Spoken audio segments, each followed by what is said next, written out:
Yeah, no, it certainly has been, and grateful for mom and dad that got us to this point and pressed us as hard as they did when we were growing up and getting us to learn everything that we do about the cars and having a good car sense and stuff like that. So I think that's kind of what's brought us on as well and as successful as we've been is just that dedication to what we love and the passion that we have for our sport, but it has been great. I'd like to think that I'm not done yet, that there's a few more things out there for me that I can do. I'd love nothing more than to bring a championship back to RCR again. And of course, I got a box to check of that Daytona 500 trophy.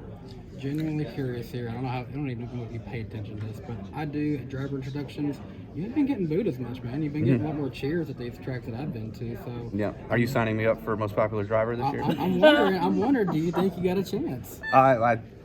I have been told by NASCAR that I've finished second the last 3 or 4 years, and the gap's getting closer. So. And at the Hall of Fame when we went this year, you were at the top of the list. I don't know if I believe that, but I'll take it. All day, and the people in NASCAR Hall of Fame said it's been happening for weeks. Yeah, you've been number one. Well, hey, I'm all for it, man. That would probably be the shock of the night. So yes. I'm excited about that. I'm going to dress to impress just for that moment, so I can be ready. Do you think that people, loving to hate you in the past led to your popularity, and that because I think once you achieve again and say win a championship, you'll be back to being a little more.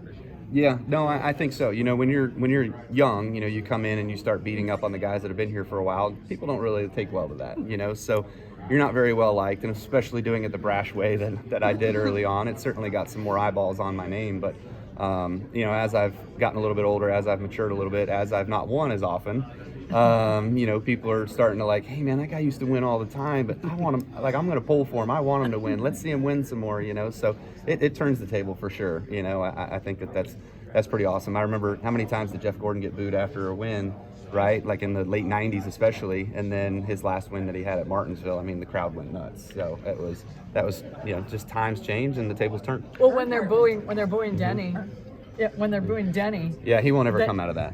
When they're booing Denny, then are you a little bit jealous or no? When you hear them boo and you're like, hey, wait, that's me. Yeah.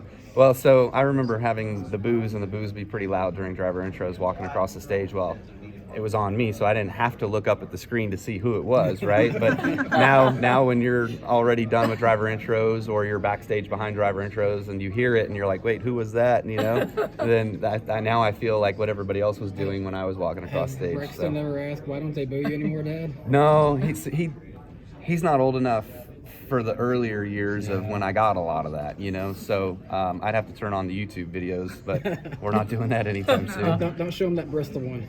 Which one was that? 2010. Don't show him that one. Driver intros? Yeah. Oh, with Brad? Yeah. Okay, gotcha. Yeah. Well, it was good though. It was epic. Yeah. Had a lot of epic moments. We always do.